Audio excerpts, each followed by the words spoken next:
हाँ जी, नमस्कार, कैसे हो सभी? आप सभी का स्वागत है अवर्स एजुकेशन के इस प्लेटफ़ॉर्म पे। सीईटी 5 नवंबर मॉर्निंग शिफ्ट में जो पेपर हुआ था उसका सॉल्यूशन हम करेंगे और 5 नवंबर को मॉर्निंग में 2 अलग-अलग पेपर हुए थे और इवनिंग में 2 अलग-अलग पेपर हुए थे। तो ये मॉर्निंग का पहला पेपर आपके सामने है और इसका सॉल्यूशन हम करेंगे। जितने भी एक्स्ट्रा फैक्ट आप सभी को बताए जाए अगर आपको इम्पोर्टेंट लगे, वैसे तो सारे इम्पोर्टेंट ही होंगे, लेकिन फिर भी ऐसा कोई क्वेश्चन हो जो आपको नहीं आता तो उसको बिल्कुल आप नोट कीजिएगा। तो स्टार्ट करते हैं। सबसे पहला क्वेश्चन देखिए, निम्न जलमार्गों में से किस जलमार्ग को सरकार के द्वारा राष्ट्रीय जलमार्ग संख्या 2 के रूप में घोषित किया गया है? National waterway number 2। तो ऑप्शन देखिए एनटीए ने कैसे दिया। पहला ऑप्शन इलाहाबाद से हल्दिया के बीच में गंगा नदी पे और सदिया से धुबरी के मध्य ब्रह्मपुत्र नदी पर। तो ध्यान रखिए इसका जो राइट आंसर है वो ऑप्शन नंबर सेकंड बनेगा। और पहला जो ऑप्शन दे रखा है ना, ये भी इंपॉर्टेंट है क्योंकि ये आपका है राष्ट्रीय जलमार्ग संख्या 1। नेशनल वाटरवे नंबर 1 आपसे पूछे तो वो है गंगा नदी पे और इलाहाबाद और हल्दिया के बीच में। वहीं पे दूसरा पूछे तो वो है ब्रह्मपुत्र नदी पर। तो ये नदी भी आपको ध्यान रखनी है, दोनों में बड़ा आप देख सकते हो 1620 किलोमीटर का गंगा नदी के ऊपर जो सबसे बड़ा नेशनल वाटरवे नंबर 1 जो है वो हो जाएगा। दूसरा पूछा गया है तो वो आपका ब्रह्मपुत्र नदी पर है, तो बिल्कुल ऑप्शन नंबर सेकंड बनेगा। गंगा और ब्रह्मपुत्र नदी दोनों का जिक्र हुआ है तो यहाँ से क्वेश्चन पूछा गया था कि गंगा व ब्रह्मपुत्र इन नदियों में एक डॉल्फिन पाई जाती है, उस डॉल्फिन को क्या कहते हैं? डॉल्फिन को कहते हैं जी सूसू। सूसू क्यों कहते हैं? क्योंकि ये सू सू के जैसा साउंड करती है, इसीलिए इसको सूसू डॉल्फिन के तौर पे जाना जाता है। एचएसएससी का क्वेश्चन है, पूछा गया। वहीं पे गंगा नदी जो है वो आप जानते हो भारत की सबसे लंबी नदी पूछिए, लगभग 25-25 किलोमीटर के साथ भारत की सबसे लंबी नदी गंगा है और इसी गंगा नदी की सबसे बड़ी सहायक नदी है यमुना नदी, जिसको हम आगे भी पढ़ेंगे। आगे आता है गंगा नदी जो है इसको आपका क्या घोषित कर दिया गया? इसको राष्ट्रीय नेशनल रिवर या राष्ट्रीय नदी इसको घोषित किया गया। कब किया गया? नवंबर 2008 में इसको राष्ट्रीय नदी के तौर पे घोषित किया गया। और इसी गंगा में जो डॉल्फिन का हमने जिक्र किया ना, जो डॉल्फिन, ये डॉल्फिन जो है इसको नेशनल एक्वेटिक एनिमल घोषित किया गया या राष्ट्रीय जलीय जीव जो है इसको बना दिया गया जलीय जीव। इसके अगले ही साल 2009 में इसको राष्ट्रीय जलीय जीव जो है वो घोषित किया गया। और डॉल्फिन डे हमारा कब मनाया जाता है? तो ये आपका हो जाएगा 5 अक्टूबर को नेशनल डॉल्फिन डे के तौर पे आपका मनाया जाता है। ठीक है, नेक्स्ट है, किसी सरकारी क्षेत्र के उपक्रम की इक्विटी के एक भाग को सार्वजनिक रूप से बेचना क्या कहलाता है? Selling of a part of the equity of a public sector enterprise to the public. Public sector को पब्लिक में बेचना आपका क्या कहलाता है? तो ये आपका कहलाएगा डिसइन्वेस्टमेंट। ऑप्शन नंबर सेकंड जो है वो आपका राइट आंसर रहेगा। ओके, और वहीं पे एक ऑप्शन देखिए आपके सामने राष्ट्रीयकरण दे रखा है। आपने ये नाम सुना होगा कई बार, जैसे रिजर्व बैंक ऑफ इंडिया जो है उसका राष्ट्रीयकरण कब किया गया? 1949 के अंदर किया गया।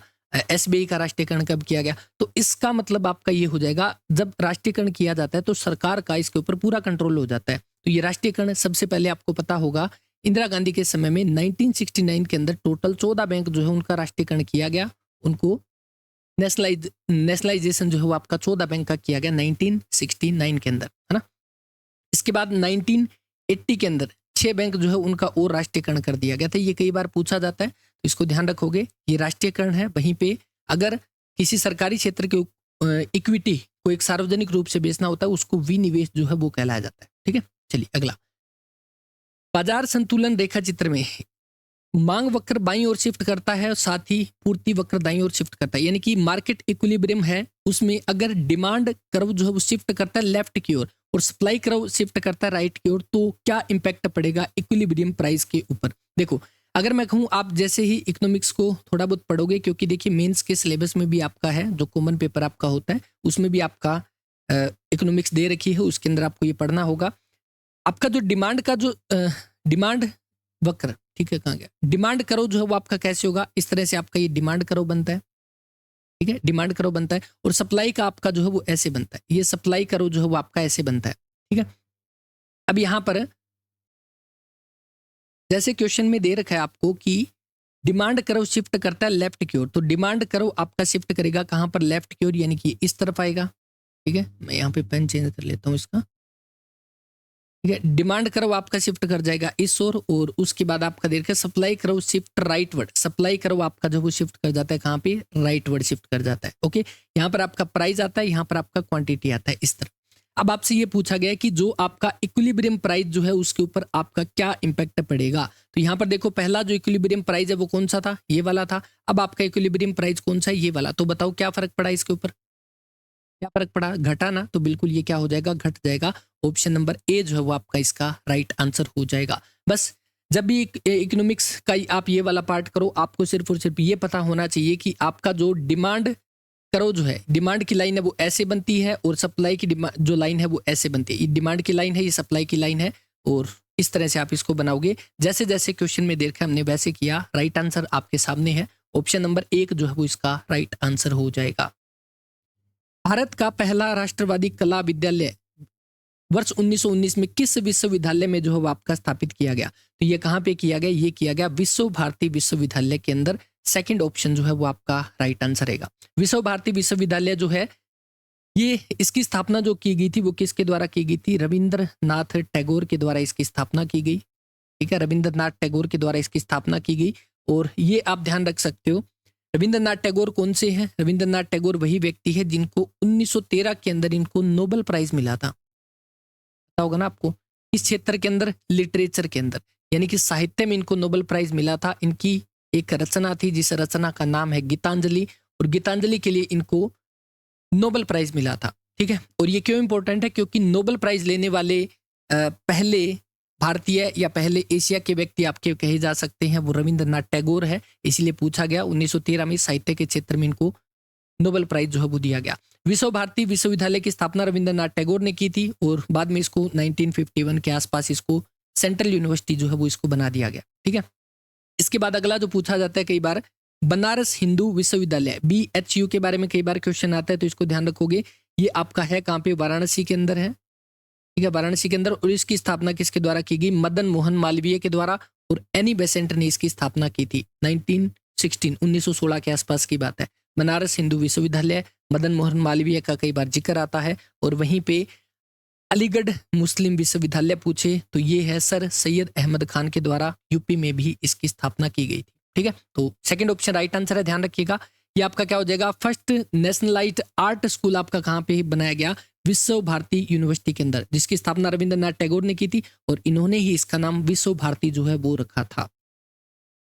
ओलंपिक में भारत ने वर्ष 1900 से लेकर 2020 तक किस स्पर्धा में सबसे ज्यादा जो है वो आपके स्वर्ण पदक जीते हैं? इससे पहले कुछ क्वेश्चन रह गए, वो देखो। उपनिवेश भारत में अंग्रेजों के द्वारा तैयार की गई एक व्यवस्था जिसको सहायक संधि के तौर पे जाना जाता है, उसकी मुख्य विशेषताएं पूछी गई है, वो क्या थी? सहायक संधि जो वो शुरू की गई किसके द्वारा? तो ये ध्यान रखिएगा, सहायक संधि शुरू की गई वेलेजली के द्वारा। तो इसका आपका पहला जो ऑप्शन यहाँ पर दे रखा है वो तो बिल्कुल ठीक है। ये शुरू की गई किसके द्वारा? वेलेजली के द्वारा। और ये संधि स्वीकार करने वाला सबसे पहला जो आपका शासक था वो था हैदराबाद का निजाम। इसके बाद यहाँ पर दे रखा है सहयोगी पक्ष के भू क्षेत्र में एक ब्रिटिश टुकड़ी तैनात रहेगी। इसके तहत क्या बोला गया कि सहायक संधि यहाँ पर की गई। इसके तहत एक टुकड़ी जो है अंग्रेजों की, वो इस शासन, जहां पर ये शासन करता था, जिसके साथ सहायक संधि होगी, वहां पर एक ब्रिटिश टुकड़ी तैनात की जाएगी ताकि वो वहां पर उनकी सपोर्ट कर सके, उनकी सहायता कर सके। लेकिन इसके बदले में उनको कुछ पैसे उनको चुकाने पड़ते थे। अगर वो पैसा नहीं चुकाएंगे तो यहाँ पर वो भाग, जहां पर ये टुकड़ी रहती थी, जहां पर तैनात की गई थी, वो अंग्रेजों को दे देनी पड़ेगी। तो ऐसा कुछ इसके अंदर था। तो ये भी बिल्कुल ठीक है। दूसरा, सहयोगी पक्ष के भू क्षेत्र में एक ब्रिटिश टुकड़ी तैनात रहेगी, जिसकी सैलरी के तौर पे आप कह सकते हो वो उसी राजा को जो है वो देनी पड़ेगी जो वहां का होगा। सहयोगी पक्ष के किसी अन्य शासक के साथ कोई संधि नहीं कर पाएगा। तो इसमें यहाँ पर यह भी बोला गया कि कोई भी भारतीय शासक जो सहायक संधि के अंतर्गत आता है वो किसी अन्य विदेशी शक्तियों के साथ जो वो संधि नहीं कर पाएगा। तो ये भी आपका बिल्कुल ठीक है। तीसरा भी बिल्कुल ठीक हो जाएगा। चौथा यहाँ पर दे रखा है कि ब्रिटिश सहयोगी पक्ष की केवल आंतरिक चुनौतियों से रक्षा करेंगे। ऐसा बिल्कुल नहीं है। यहाँ पर यह भी बोला गया आंतरिक और बाह्य, यानी आंतरिक और बाह्य, इंटरनल और एक्सटर्नल जो भी विद्रोह होंगे उससे, चुनौतियों से क्या करेंगे? ये रक्षा करेंगे। तो ये यहाँ पे गलत हो जाएगा। तो इस अकॉर्डिंग आपका ऑप्शन थर्ड जो है वो यहाँ पे राइट आंसर रहेगा। हालांकि मैं आपको बता दूं, जब ऑफिशियल आंसर की आई थी ना, तब इसका आंसर ये माना गया था। बाद में शायद इसकी रिवाइज आंसर की तो नहीं आई, लेकिन सहायक संधि के तहत आपका पहला भी ठीक है। वेलेजली ने इसको शुरू किया था और इसके तहत एक टुकड़ी वहां पर निवास करेगी। और अगला था यहाँ पर कोई अन्य बाह्य, किसी विदेशी शासक के साथ संधि नहीं करनी है। और चौथा आपका यहाँ पे गलत हो जाएगा। तो आई होप सारी चीजें समझ आ गई। तो इसके अकॉर्डिंग आपका ऑप्शन थर्ड जो है वो यहाँ पे राइट आंसर है, और डी ऑप्शन जो है इसका गलत होगा। ठीक है, निम्न में से कौन सा देश साथ आकर संघ बनाने के उदाहरण है? कम टुगेदर फेडरेशन के बारे में यहाँ पे आपसे पूछा गया है।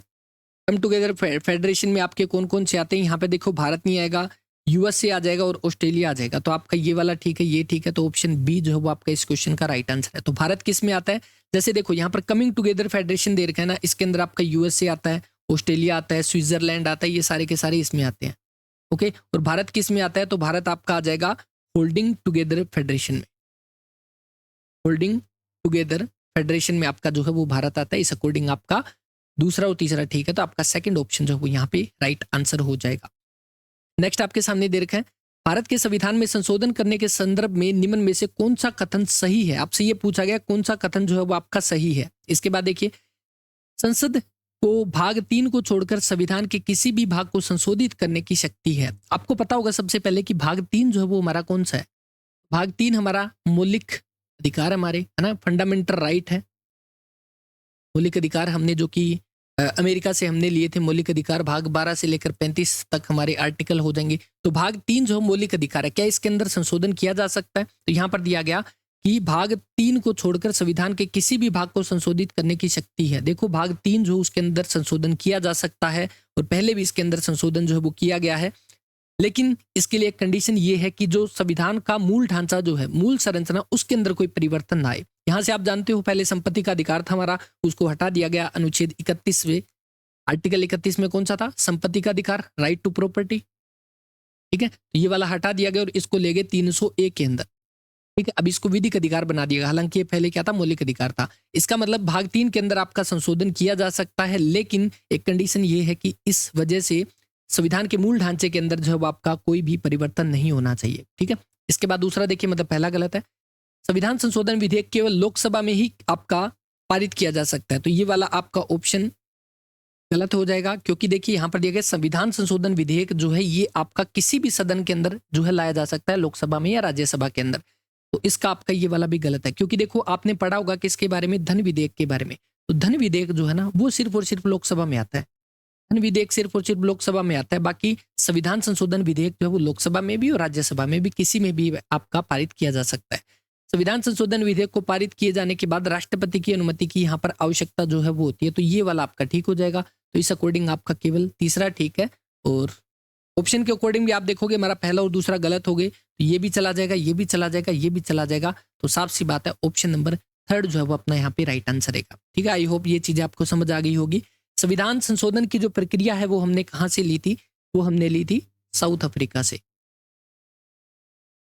संविधान संशोधन की प्रक्रिया आर्टिकल नंबर 368 के अंदर है, जिसके तहत संविधान में संशोधन कैसे किया जा सकता है इसका प्रावधान है, और ये हमने साउथ अफ्रीका से ली थी। और इसी संविधान संशोधन के बारे में बताया गया है भाग 3 में हम कर सकते हैं, लेकिन उसके लिए कंडीशन है कि संविधान के मूल ढांचा के अंदर, मूल संरचना के अंदर कोई परिवर्तन ना हो। ये आपका किसी भी लोकसभा राज्यसभा में पारित किया जा सकता है, पेश किया जा सकता है। और उसके बाद तीसरा आपका ठीक है। ओके, तो इंग्लिश वाले जो बच्चे हैं वो इंग्लिश में भी इसको पढ़ सकते हैं। आगे देखो, ओलंपिक में भारत ने वर्ष 1900 से लेकर 2020 तक स्पर्धा में, किस स्पर्धा में सर्वाधिक जो वो स्वर्ण पदक जीते हैं, गोल्ड मेडल के बारे में आपसे पूछा है। ठीक है, गोल्ड मेडल के बारे में आपसे पूछा है। तो अब तक जो है भारत की तरफ से सबसे ज्यादा जो गोल्ड मेडल लिए गए वो किस में लिए गए, वो लिए गए हॉकी के अंदर। सेकंड ऑप्शन जो है वो आपका राइट आंसर रहेगा। और हॉकी में टोटल मेडल जो लिए गए हैं वो कितने हैं, तो टोटल मेडल हॉकी में आगे जी 8 कौन से हैं, गोल्ड मेडल की बात यहाँ पर की जा रही है। टोटल 8 हॉकी में गोल्ड मेडल जीते हैं, इसका मतलब यहाँ पर सर्वाधिक जो है वो स्वर्ण पदक जीते हैं। अब तक 2020 की बात करो या अभी तक लेटेस्ट की भी बात करो, क्योंकि इस बार आपको पता है गोल्ड मेडल नहीं आया था, तो इस अकॉर्डिंग जो टोटल आपके मेडल कितने हैं, 1 प्लस में 1 और लगा दो, टोटल अब तक जो वो 10 गोल्ड मेडल आए हैं, जिनमें 8 हम बात कर चुके हैं हॉकी में आए हैं। इसके अलावा एक जो है वो 2008 के अंदर बीजिंग ओलंपिक जब हुए थे, इसके अंदर अभिनव बिंद्रा जो है वो लाए थे शूटिंग में ना, अभिनव बिंद्रा जो है वो शूटिंग के अंदर लाए थे 2008 में। और ये वाला मेडल आपको अच्छे से याद होगा, 2020 में जब टोक्यो ओलंपिक हुए थे उसमें नीरज चोपड़ा ने भाला फेंक के अंदर आपका पदक जीता था, नीरज चोपड़ा।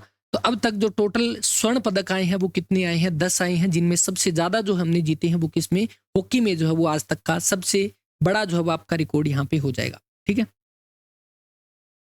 भी हाल ही में आपके जो ओलंपिक हुए 2024 के कहाँ पर हुए, पेरिस में ना। ठीक है, पेरिस में हुए, और इसके अंदर भारत ने कितने, 0 प्लस में 1 प्लस में 5 पदक जीते, यानी टोटल 6 है। इनमें गोल्ड 0 है, 1 सिल्वर है, वो जीता नीरज चोपड़ा ने, और बाकी 5 मेडल आपके अलग हैं, जिनमें हम बात करते हैं मनु भाकर पहली भारतीय बनी हैं जिन्होंने एक ओलंपिक के अंदर 2 पदक जो है यहाँ पर जीते हैं शूटिंग के अंदर, और मनु भाकर ने एक तो सिंगल जीता और एक आपका मिक्स में जीता था। तो ये हम आगे जब करंट अफेयर की क्लास करेंगे ना उसके अंदर कर लेंगे। अभी के लिए ध्यान रखना 2024 का आपका पेरिस में हुआ, 2028 का आपका पूछे तो लॉस एंजल्स के अंदर आपका 2028 का ओलंपिक जो है वो लिया जाएगा। ओके, 17 सितंबर 2022 को रोगी सुरक्षा दिवस जो है उसका नारा पूछा गया है, उसके आपसे स्लोगन पूछा गया कि स्लोगन जो है वो आपका क्या हो जाएगा। तो ये आपका 2022 का पूछा गया, तो 22 का तो हमें नहीं, हमें कम से कम 23 का पता होना चाहिए, क्योंकि 17 सितंबर 2023 भी आ गया, 24 भी आ गया, तो 24 की भी हम बात करेंगे, तो इसको याद रखना कोई जरूरी नहीं है। सबसे पहले ध्यान रखो 2023 का, 2023 के अंदर था elevate the voice of patient. बाकी देखो इसको आप खुद सर्च करके लिखोगे तो आपको याद हो जाएगा। तो ये वाला स्लोगन आप लिख सकते हो कि 2024 में आपका जो है क्या स्लोगन था। ध्यान रखिए स्लोगन क्या था और थीम क्या थी, दोनों की दोनों 2024 वाली नोट कर लेना, 2023 तो आपका वैसे भी जा चुका है, ठीक है। तो आपका ध्यान रखना पेशेंट सेफ्टी डे यानी रोगी सुरक्षा दिवस आपका कब मनाया जाता है, 17 सितंबर को जो है वो आपका मनाया जाता है। इसके बाद अगला, वैसे आपको पता होगा HERO से हम याद करते हैं हीरो से। 14 सितंबर को मनाते हैं कौन सा, हिंदी दिवस।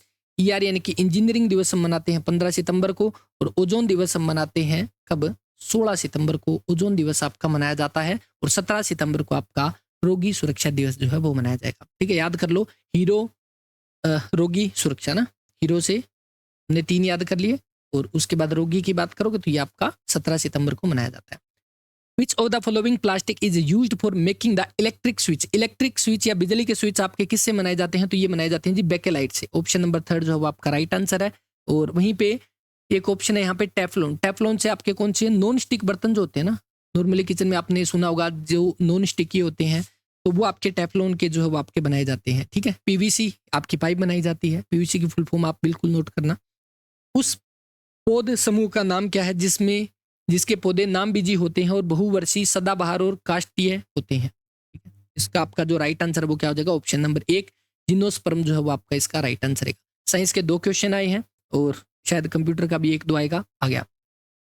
कौन सा घटनाक्रम आपका सही है यहाँ पर पूछा गया, इसमें आप बताओगे सबसे छोटी हमारी जो मेमोरी कौन सी होती है। यहाँ पर देखिए आपका जो राइट आंसर क्या हो जाएगा, एक्साबाइट, पीटाबाइट, टेराबाइट, गीगाबाइट। तो गीगाबाइट हमारी, गीगाबाइट से बड़ी हमारी कौन सी होती है, टेराबाइट होती है, फिर हमारी पीटाबाइट है, फिर एक्साबाइट है। यहाँ पर देखो किलोबाइट जो है तो वो आपका छोटा होता है। आपको पता है हम जो नॉर्मल यूनिट हम देखते हैं वो हमारी कौन सी होती है, बिट में काउंट करते हैं।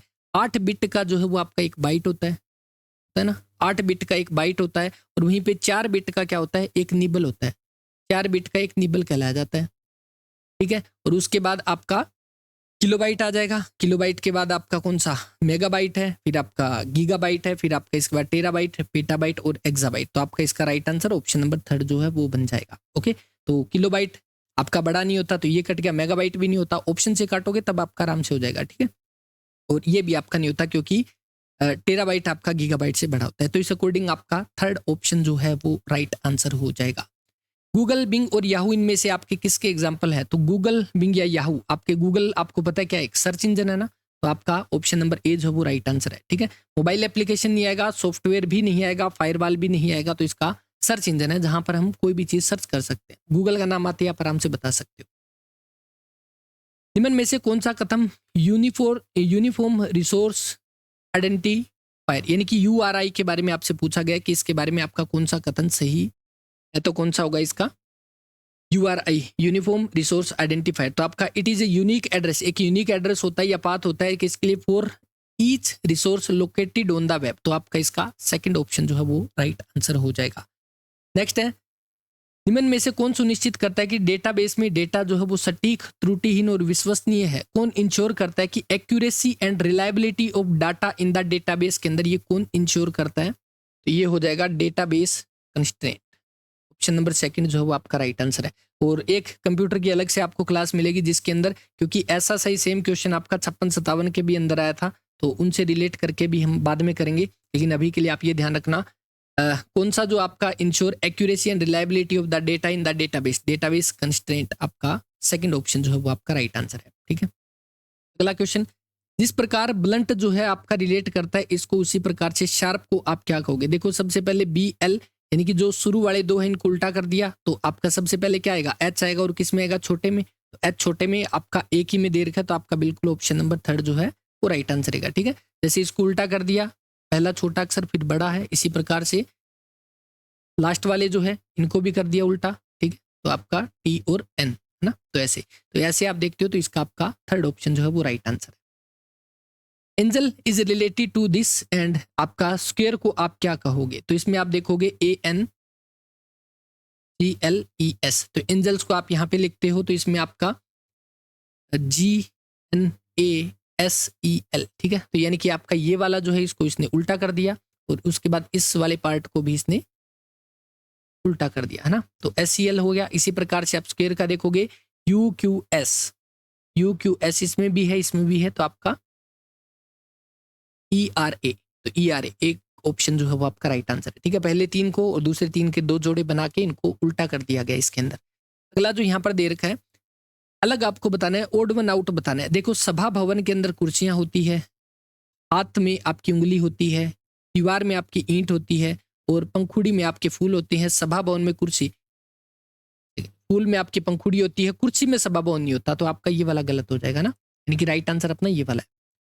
फूल में आपकी पंखुड़ी होती है, हाथ में उंगली होती है, दीवार में ईंट होती है, तो कुर्सी में सभा भवन नहीं होता, सभा भवन में कुर्सी होती है, तो इस अकॉर्डिंग आपका ए ऑप्शन जो है वो राइट आंसर हो जाएगा। अगला आपको दिया गया, आपको सार्थक शब्द बनाना है, तो इससे आपका हैंगर बन जाएगा ना, तो ये तो आप जैसे जैसे इसको बनाकर देखोगे उससे आप इसको बना सकते हो। तो हैंगर से आपका कौन सा आंसर आ रहा है, सेकंड ऑप्शन जो है वो आ जाएगा, तो इससे आप इसको।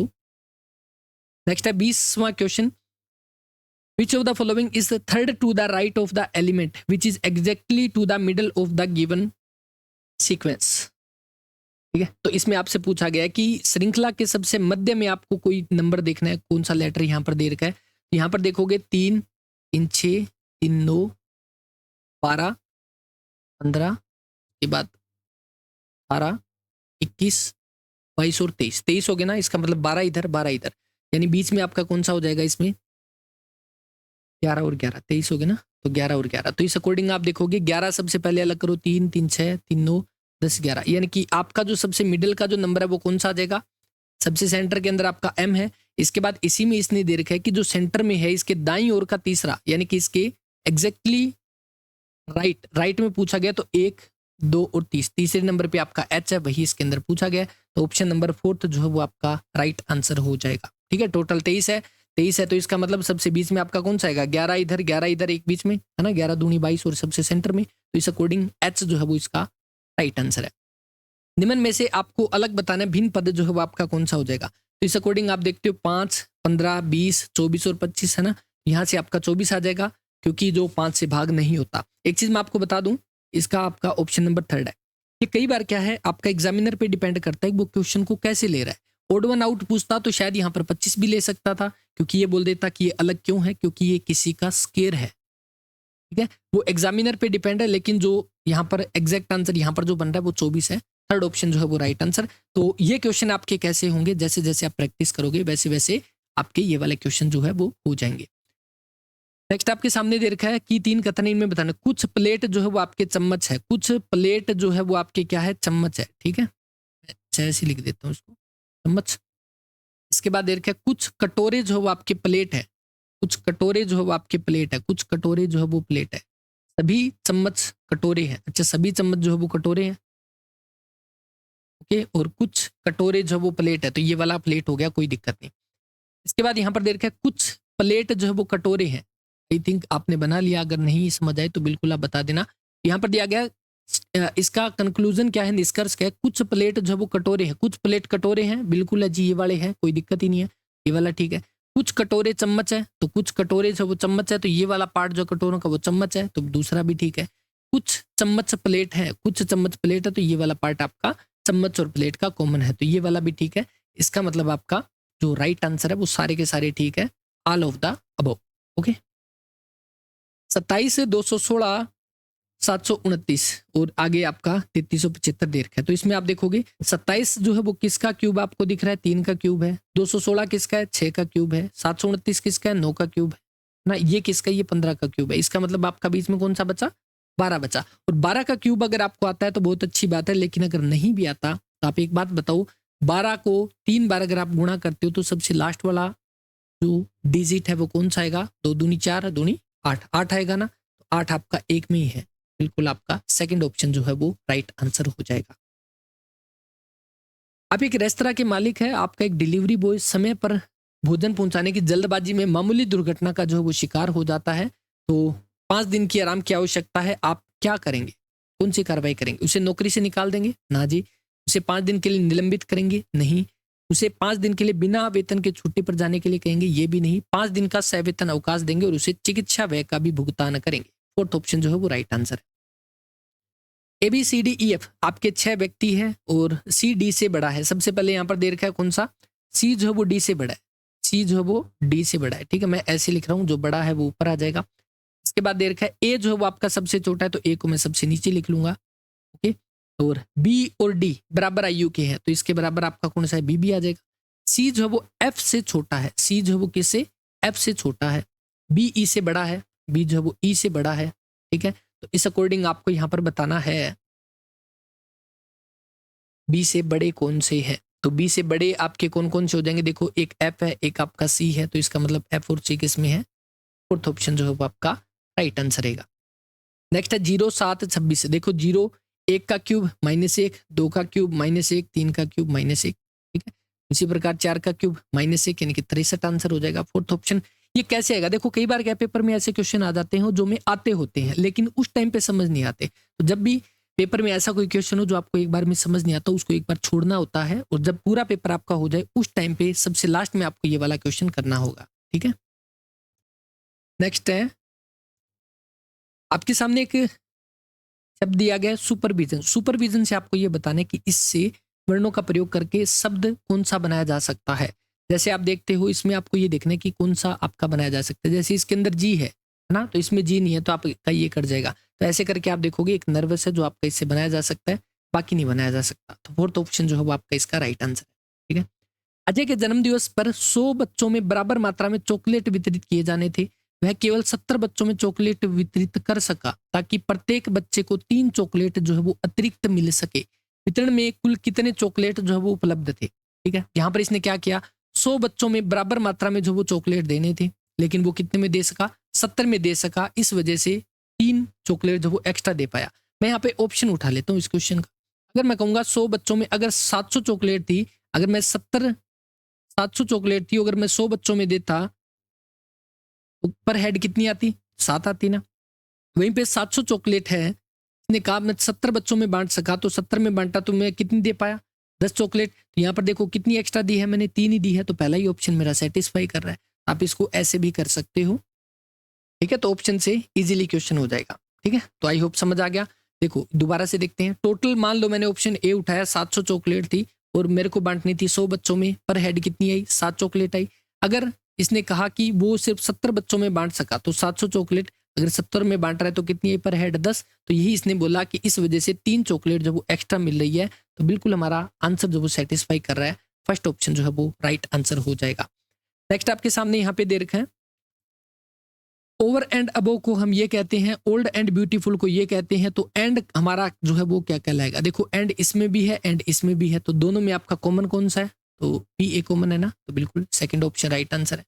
नेक्स्ट आपके सामने आपको ये बताने की ओड वन आउट आपको बताने की अलग इनमें से कौन सा हो जाएगा, ठीक है। जैसे होप HOPE, तो HO उसके बाद यहाँ से वापस PE, ट्यून TU उसके बाद NE, ठीक है। मोर MORE है ना, तो यहाँ पर ये वाला होना चाहिए था। सेकंड और फोर्थ जो है वो आता है ना ऊपर वाले में, आप देखोगे ये वाला ये वाला, तो इस अकॉर्डिंग आपका ये वाला गलत है, ओड वन है। बाकी आप देखते हो PLEY, तो ऐसे देखोगे तो आपका थर्ड ऑप्शन जो है वो राइट आंसर हो जाएगा। नेक्स्ट है अपना मैथ का पार्ट, जो आप यहाँ पे देखोगे, आपको गुणनफल करना था इनका, आपको बताना है निकटतम मान जो है इसका क्या होगा। निकटतम मान बताना है, इसका मतलब हमें अप्रोक्सीमेट वैल्यू बतानी है, तो हमें एग्जैक्टली इसकी गुणा करने की जरूरत नहीं है, हम इसमें जाएंगे शॉर्टेस्ट मेथड पे। देखो 0.33 जो है ये क्या होता है, इसको हम लिख सकते हैं 1/3, इसको क्या लिख सकते हैं 1/3 लिखेंगे, और इसका जब सोल्व करेंगे तो हमारा यही बनेगा 0.33, ठीक है। 0.25 को क्या लिखेंगे 1/4 लिख सकते हैं, है ना, पॉइंट हटा के नीचे 100 लगा दो, 1/4 हो जाएगा।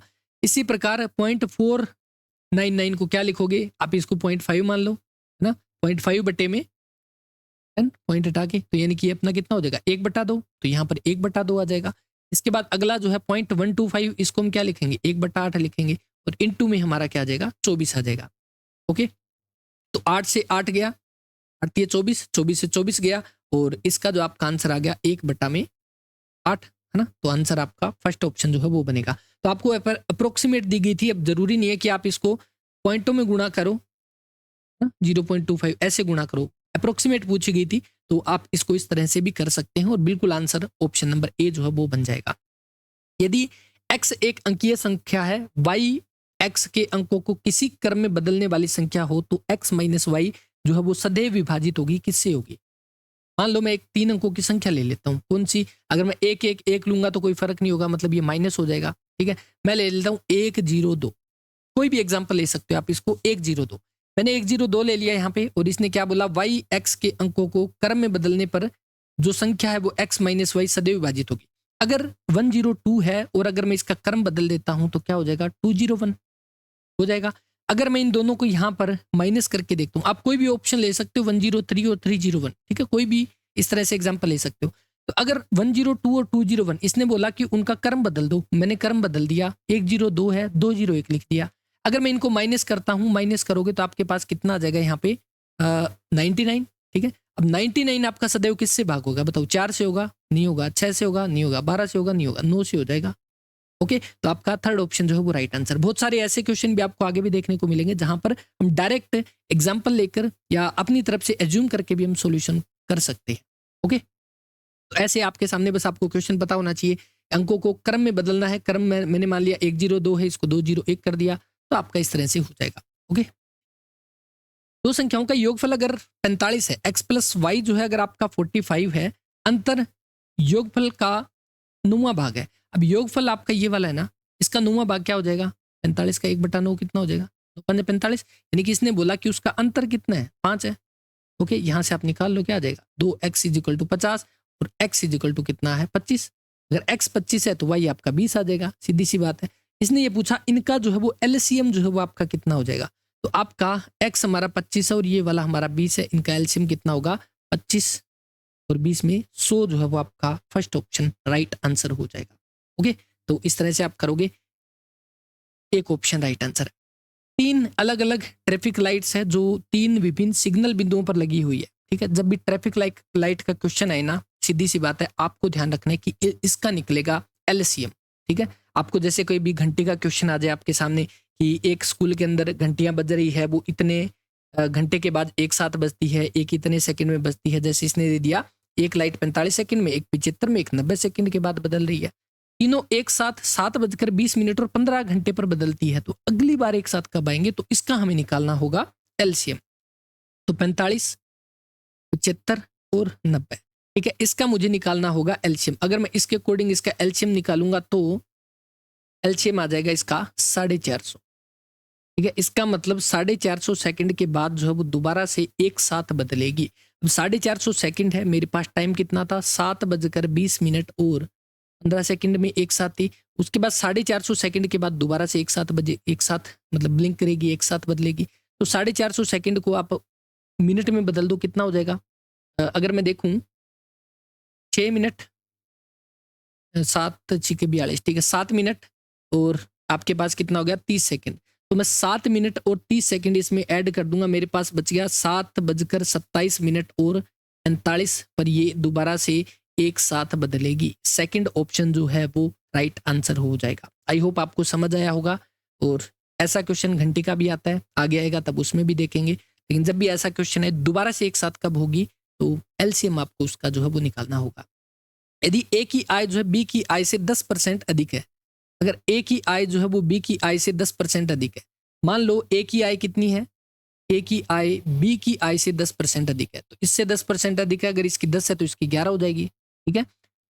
दूसरा दे रखा है बी और सी की आय, बी की आय सी से 20% कम है, बी की आय सी से 20% कम है। देखो 10% का मतलब है आपका 1/10 और 20% का मतलब है आपका 1/5, क्योंकि आप परसेंटेज हटा के नीचे 100 लिख दोगे। तो इससे आपका क्या हो जाएगा, बी की आय सी से 20% कम है, तो बी की कम है तो कितना हो जाएगा 4/5 ना।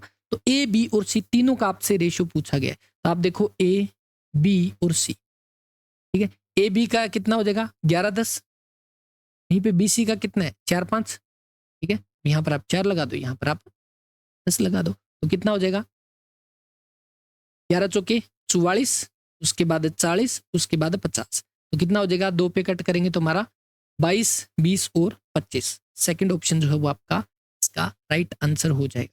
नेक्स्ट है, एक्स के पास जो है वो कुछ धनराशि है, उस धनराशि को 5 मजदूरों में 1/2, 1/3, 1/4, 1/5, 1/7 के अनुपात में बांटना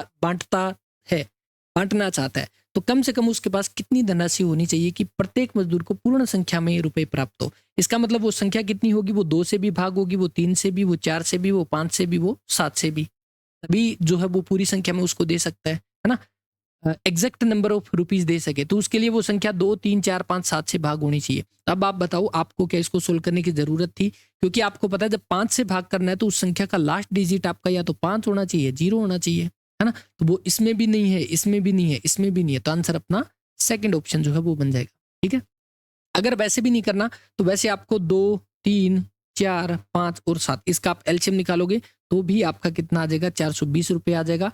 तो ऐसे भी आप इसको कर सकते हो, बाकी अगर ऑप्शन से करते हो तो और आसानी से हो जाएगा। सेकंड ऑप्शन जो है वो राइट आंसर हो जाएगा। 3 धनात्मक संख्याएं हैं, इन तीनों के का औसत 1/3 सबसे बड़ी संख्या से 8 कम है। सबसे छोटी संख्या और दूसरी सबसे छोटी संख्या जो है उसका औसत कितना है 8 है, एवरेज 8 है, तो सबसे बड़ी संख्या हमें बतानी है। 3 संख्याओं के औसत का 1/3, 3 संख्या के औसत a प्लस में b प्लस में c, इसका औसत कितना हो जाएगा एवरेज, ये निकल गया। इसका 1/3 पूछा गया है, मतलब 1/3 दिया गया, ये किसके बराबर है, सबसे बड़ी संख्या से 8 कम है। मान लो कि सबसे बड़ी संख्या हमने मान ली a, तो ये इससे कितना है 8 कम है। ठीक है, इसके बाद देखिए सबसे छोटी संख्या और दूसरी सबसे छोटी संख्या का औसत b प्लस में c बटे में 2 इज इक्वल टू कितना है 8 है। यहाँ से हमारा क्या आ जाएगा b plus c is equal to 16, तो ये ध्यान रखो। अब यहां पर आप इसको सोल्व करोगे, देखो a प्लस में b प्लस में c, ये नीचे कितना हो जाएगा 9, 9 को उधर ले जाओ, 9a माइनस में 8 में 72। ठीक है, ये हो गया। अब यहां से आप देखो b प्लस c की वैल्यू हमारे पास है कितनी है 16, यहां पर आप 16 रख दो, यानी कि a प्लस में 16 is equal to 9a minus में 72। तो यहां से आपका आ जाएगा 8a इज इक्वल टू 72 और 16 यहां पर आप ऐड कर दोगे तो कितना हो गया 72 और 16 88, यानी कि a इज इक्वल टू हमारा कितना आ जाएगा 11। तो a ही हमसे पूछा गया है कि सबसे बड़ी संख्या जो है वो अपनी क्या हो जाएगी, तो वो हमारी a हो जाएगी, जो कि थर्ड ऑप्शन जो है वो अपना राइट आंसर है।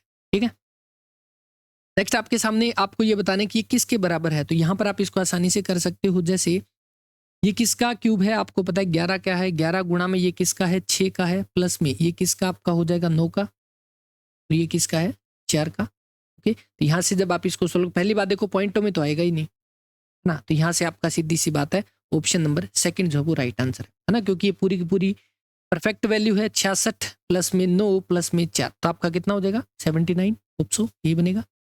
आगे, एक प्लाट को 18,700 में बेचा जाता है, इसके मालिक को 15% की जो है वो आपकी हानि होती है। 15% के लाभ पर बेचने के लिए वो उस प्लाट को कितने में जो है वो आपका बेचना चाहिए। ठीक है, 15% की हानि होती है। मान लो कि वो प्लाट हमने लिया 100 रुपए का, ठीक है, मान लो वो प्लाट हमने लिया 100 रुपए का, इसके ऊपर क्या हुआ 15% की हानि। 15% का मतलब देखो क्या, 15% का मतलब हम पहले भी देख चुके हैं, परसेंट हटा के नीचे 100 लगा दो, यानी कि 15 बटे में 100, 100 की चीज थी उस पर 15 का नुकसान कर दिया, यानी कि वो चीज हमने कितने की बेची 85 की। ठीक है, 15% का लाभ लेना है तो कितने का बेचेंगे 115 का, तभी 15 का लाभ होगा। तो कितने में बेचना है, अब हमें पता है कि उसने 18,700 में बेचा है और उसको 15% की हानि हुई है, तो इस 85 की वैल्यू हमारे पास कितना है 18,700 जो है ये 85 की हमारे पास जो वो वैल्यू हो जाएगी।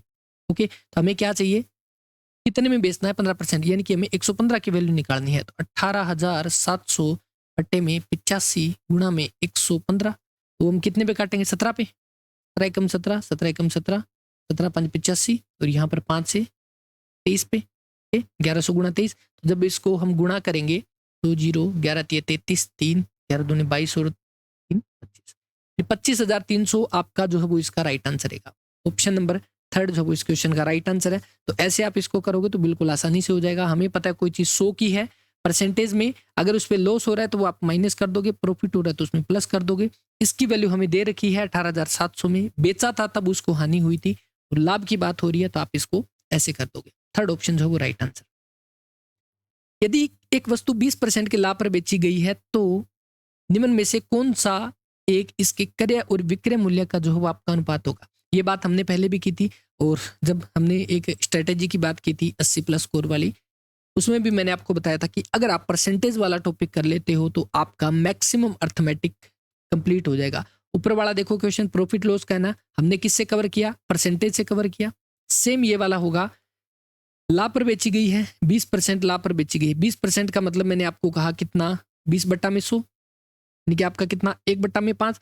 5 रुपए की चीज थी, उसके ऊपर 1 रुपए का प्रॉफिट हो गया, कितने की बेच दी, 6 की। बस यही वाला है, 5 रुपए की चीज हमारी सीपी है, प्रॉफिट हमारा 1 है, तो सेलिंग प्राइस कितना होगा, 1 रुपए जोड़ देंगे। तो इस अकॉर्डिंग अपना जो राइट आंसर वो क्या हो जाएगा, 5 रुपए की चीज है 6 में बेच दी, सेकंड ऑप्शन जो है वो राइट आंसर है। कई बार ये भी ध्यान रखना होता है कि यहाँ पर पूछा किसका गया, क्रय मूल्य और विक्रय मूल्य का पूछा गया ना, तो यहाँ से आपका 5:6 जो है वो राइट आंसर है। ओके, तो ये ध्यान रखना, कई बार विक्रय मूल्य पहले दे दिया होता है तब आपका ये वाला होता, लेकिन क्रय मूल्य और विक्रय मूल्य का पूछा गया, सेकंड ऑप्शन जो है वो राइट आंसर। ए ने 38,000 रुपए लगाकर एक व्यापार आरंभ किया। 5 माह के बाद 55,000 रुपए लगाकर बी ने इस व्यापार में प्रवेश किया। वर्ष के अंत में 22,000 रुपए का कुल लाभ हुआ, तो ए और बी की राशि में लगभग अंतर समान है, ये पूछा गया, लगभग अंतर समान है। जब भी आपका पार्टनरशिप का क्वेश्चन है, जब भी पार्टनरशिप की बात आएगी तो ये ध्यान रखना कि जो प्रॉफिट होता है ना वो किस रेशियो में उनको मिलेगा, जिस रेशियो के अंदर उन्होंने अमाउंट और टाइम जो है वो उनका बराबर होना चाहिए। मतलब अमाउंट और टाइम जो है पहले का और अमाउंट और टाइम जो है दूसरे का, उस रेशियो में ही उसको प्रॉफिट मिलेगा। यहां पर इसने ये दे दिया कि 22,000 का कुल लाभ है जो ए और बी के लाभ के अंतर के लगभग समान है। तो इसमें आपका यहाँ पर अगर मैं कहूँ ए ने जो है वो कितने लगाए, ए ने कितने लगाए, 38,000 रुपये लगाए, कितने टाइम के लिए, व्यापार उसने शुरू किया था मतलब 12 महीनों के लिए। बी ने जो वो कितने लगाए, 5 माह के बाद आया, 55,000 रुपये लगाए। 5 माह के बाद आया मतलब उसने कितने, 7 महीनों के लिए लगाए, क्योंकि वर्ष के अंत की बात की गई है ना, 12 महीने का साल है, तो वर्ष के अंत में उसने 7 महीनों के लिए ये वाले पैसे जो है वो इन्वेस्ट किए। यहाँ से आप कट करोगे कितना हो जाएगा, 3 जीरो से ये 3 जीरो चली जाएगी, उसके बाद कितने पे जाएगा, कटेगा नहीं, उसके बाद नहीं कटेगा। तो यहाँ से आप इसकी मल्टीप्लाई करोगे 456 आ जाएगा, यहाँ से आप इसकी मल्टीप्लाई करोगे 385 हो जाएगा। ठीक है, अगर मैं यहाँ पर दोनों को ऐड करता हूँ तो आपका कितना बनेगा। पहली बात देखो, यहाँ पर मैंने आपको बताया अप्रोक्सीमेट पूछा गया है ना, तो आप 456 ए का प्रॉफिट है और 385 जो वो दूसरे का बनेगा। टोटल अगर आप बनाते हो लगभग 841 बन रहा है, 841 बन रहा है। लेकिन अगर मैं देखता हूं यहाँ पर मेरे पास टोटल प्रॉफिट कितना है, 22,000 है। ओके, और मेरे को अप्रोक्सीमेट चाहिए तो मैं 841 की जगह पे 840 भी ले सकता हूं, क्योंकि अप्रोक्सीमेट चाहिए ताकि मैं इसको इजीली इसको कट कर पाऊं। और यहाँ पर इसने पूछा कि दोनों के बीच का डिफरेंस कितना है, प्रॉफिट का डिफरेंस जो है वो कितना है। तो आप देखोगे 22,000 टोटल प्रॉफिट, 840 से भाग किया, डिफरेंस कितना है। तो अगर मैं कहूँ इनके बीच का डिफरेंस आप देखोगे लगभग और लगभग कितना, 38 और 7, हाँ बिल्कुल, लगभग और लगभग आपका 70 का डिफरेंस है। वैसे आपका 71 का बेटर है, तुम 70 इसको मान सकते हैं। इस अकॉर्डिंग आप इसको कट करोगे तो आपका जो राइट आंसर है वो कितना बन जाएगा, ऑप्शन नंबर 3 जो है वो बन जाएगा 1857। आप इसको करके देखना, अप्रोक्सीमेट वैल्यू पूछी गई, अगर हम पूरा एग्जैक्ट डाटा यहाँ पर लेते हैं तो शायद कैलकुलेशन थोड़ी सी डिफिकल्ट हो जाएगी। तो इजी वे में और जल्दी करने के लिए हमें कुछ डाटा ऊपर नीचे करके और अप्रोक्सीमेट में वैल्यू है, और वैसे भी डाटा आप देखते हो ऑप्शन काफ़ी दूर दूर है, तो हम आसानी से इसका आंसर भी लगा सकते हैं अगर एग्जैक्ट आंसर ना आए तो भी। ठीक है, 14 मीटर त्रिज्या और 3.5 मीटर ऊंचाई वाले एक ठोस बेलन का मूल्य है, जबकि इसमें प्रयुक्त धातु का मूल्य 50 रुपये प्रति घन मीटर है। पूछा गया था कॉस्ट ऑफ सॉलिड सिलेंडर, अच्छा कॉस्ट पूछी गई है। ठीक है, मेटल की पूछी गई है कि 1 क्यूबिक मीटर में आपकी इतनी कॉस्ट है, तो टोटल जो क्यूब है, टोटल जो बेलन है उसका आपका मूल्य क्या होगा। ये वाली वैल्यू दी गई है किसमें, घन मीटर में, तो यहां पर हम क्या निकालेंगे, उसकी वॉल्यूम निकाल देंगे। ठीक है, वॉल्यूम हमारी क्या होती है, पाई आर स्क्वायर एच। मैंने आपको जब हमने डिस्कस किया था सिलेबस, मैंने आपको कहा था एडवांस जो है वो कम आता है, लेकिन अगर आता भी है तो मेंसुरेशन से क्वेश्चन आएगा या ज्योमेट्री से आएगा। ट्रिग्नोमेट्री का ना के बराबर देखने को मिला था। ठीक है, तो ये मेंसुरेशन का क्वेश्चन है। तो यहां से आप देखते हो पाई यानी 22/7, आर कितना है, रेडियस हमारी 14 और एच हमारे पास कितना है 3.5 मीटर है, हमें कितना चाहिए 3.5, तो 35/10 कर लूंगा मैं, आसान हो जाएगा। यहाँ से आप जब इसको कट करोगे 7 दूनी 14 है ना, एक बार इसको यहाँ रखो, यानी 22 × 2 × 14 × 35/10। अब ये वाली हमारी क्या आ गई, ये वॉल्यूम आ गई अपनी। अब वॉल्यूम आने के बाद आप ये देखो कि यहाँ पर 50 रुपए प्रति घन मीटर है, तो यहाँ पर हम 50 से गुणा कर देंगे। यहाँ से आपका अब हमें करनी है इसकी मल्टीप्लाई, और इसकी मल्टीप्लाई जब आप करते हो तो आपको पता है सबसे पहले लास्ट में 8 तो आएगा नहीं, तो अपना ये वाला कट हो जाएगा, ठीक है। उसके बाद जब आप इसकी मल्टीप्लाई करोगे 22 × 2 × 14 × 35 × 5, जब आप इसकी गुणा करोगे तो आपका आंसर यहाँ पर जो आ जाएगा वो हो जाएगा सेकंड ऑप्शन जो है वो बनेगा, ठीक है। तो कैलकुलेशन आपको करनी होगी, करके देखना, सीधा आंसर मत लगाना, मैंने यहाँ पे डायरेक्ट आंसर लगा दिया है, तो ऐसे आप करोगे, सेकंड ऑप्शन जो है वो राइट आंसर। फॉर्मूले याद करने होंगे, वॉल्यूम के आप कर लोगे, वॉल्यूम है अपना बेलन का या शंकु जिसको कोण कहते हैं उसका भी, और स्फीयर का गोले का भी करना होगा, तो इनके 1-2 के वॉल्यूम के फॉर्मूले आप याद रखना। बाकी कैसे इनको याद रख सकते हो फॉर्मूले को, उसके हम अलग से डिस्कस करेंगे। नेक्स्ट आपके सामने यहाँ पर दे रखा है 126 रुपए प्रति किलोग्राम और 135 रुपए प्रति किलोग्राम की चाय की प्रकार को तीसरी प्रकार की चाय में 1:2 के रेशो में मिला दिया जाता है, ठीक है। यदि मिश्रण का मूल्य 153 रुपए प्रति किलोग्राम है, तो तीसरी प्रकार की चाय का प्रति किलोग्राम मूल्य जो है वो आपका क्या हो जाएगा। हमने उसको मिला दिया 1:2 में उसको मिला दिया, ठीक है। तो यहाँ पर हमने मान लिया कि कितनी होगी 1, 2, 4। हम मान लेते हैं कि लेट वो टोटल कितनी है 4 किलो जो उसकी टोटल चाय है, टोटल हमने 1:2 में मिला दिया ना, तो हमने मान लिया कि टोटल यूनिट कितनी है 4 किलो है। तो यहाँ पर देखो एक को मिलाया 126 रुपए के हिसाब से, ये वाला, ओके। उसके बाद एक को मिलाया 135 रुपए के हिसाब से, उसके बाद 2 को मिलाया x रुपए के हिसाब से, क्योंकि हमें इसी की तो निकालनी है ना तीसरी प्रकार की चाय की मूल्य, इज इक्वल टू 4 टोटल है, और ये हमारा क्या बन गया मिश्रण 153 के हिसाब से जो है वो बन गया, ओके। अब यहाँ से आप करोगे 126 प्लस में 135 प्लस में 2x इज इक्वल टू, ये करोगे 4 × 12, 1, 20 और 21, 4 और 2 6 है ना। तो यहाँ से आपका कितना बनेगा 6 और 5 1 6, 261 प्लस में 2x इक्वल टू 612। यहाँ से हम वैल्यू निकाल लेंगे 612 में से 261 हम माइनस कर देंगे, यहाँ से अपना बन जाएगा 351, और x की वैल्यू जो है वो हमारी कितनी हो जाएगी 175.5। थर्ड ऑप्शन जो है वो आपका राइट आंसर रहेगा, ठीक है। एक आदमी और एक लड़का मिलकर एक खुदाई का एक कार्य 40 दिन में कर सकते हैं, जबकि उनकी खुदाई करने की गति जो है वो कितनी है 8:5 में है। लड़के को अगर अकेले खुदाई के लिए लगाया जाए तो वह इस कार्य को कितने दिन में पूरा कर पाए, ओके। देखो टोटल कितना है, अगर मैं कहूँ मैन और बॉय की बात की गई है, उनकी एफिशिएंसी कितनी है, अगर आदमी की 8 है तो लड़के की एफिशिएंसी कितनी है 5। दोनों ने 40 दिन में एक काम कर दिया। देखो अगर दोनों मिलकर करते हैं 8 और 5 की एफिशिएंसी के साथ टोटल 40 दिन में, तो टोटल काम कितना हो गया 8 और 5 13 हो गया कि नहीं होगा 13, टोटल हो गया काम जी 520, टोटल काम 13 चौके 52, टोटल काम हो गया 520। इसने बोला लड़के को अकेले खुदाई पर लगाना है, तो 520 के अकॉर्डिंग अगर आप देखते हो लड़के की एफिशिएंसी कितनी है 5 है ना, 5 से भाग कर दो इसको, कितना हो जाएगा 5 एकम 5, 104 दिन जो है वो राइट आंसर है। फोर्थ ऑप्शन जो है वो राइट आंसर है। नेक्स्ट, एक धनराशि साधारण ब्याज पर 7 वर्षों में दुगनी हो जाती है, वह कितने वर्षों में 4 गुनी हो जाएगी। देखो आपकी, या तो आप इसको ऐसे कर सकते हो, देखो principal into rate into time बटा में 100 is equal to simple interest, साधारण ब्याज ही दे रखा है ना। तो 7 वर्षों में दुगनी हो जाती है, मतलब वो 1 से 2 हो गई, 1 से 2 हो गई, ये अमाउंट है, ये प्रिंसिपल है ना। तो ब्याज कितना लगा 1 रुपए का ब्याज लगा है ना। तो इसको आप यहाँ पर ब्याज रखकर अपनी रेट निकाल सकते हो, रेट से फिर आप दोबारा से निकाल सकते हो। या फिर इसको कैसे करोगे, 1 रुपया है वो कितना हो गया 2 रुपया, कितना हो गया 7 वर्षों में, 1 से 2 हो गया कितने में 7 वर्षों में, ठीक है। साधारण ब्याज हर साल समान रहता है, कोई भी समान धनराशि पर साधारण ब्याज हर साल का समान रहता है। तो इसका मतलब 2 से 3 जो वो कितने में हो जाएगा 7 साल में, और 3 से 4 कितने में हो जाएगा 7 साल में। तो इसी यही तो पूछा है, वह कितने वर्षों में 4 गुनी हो जाएगी। तो 1 से 4 हो रही है कितनों में 21 साल के अंदर, ठीक है। सेकंड ऑप्शन जो है वो आपका राइट आंसर। तो ये था अपना मैथ का पार्ट।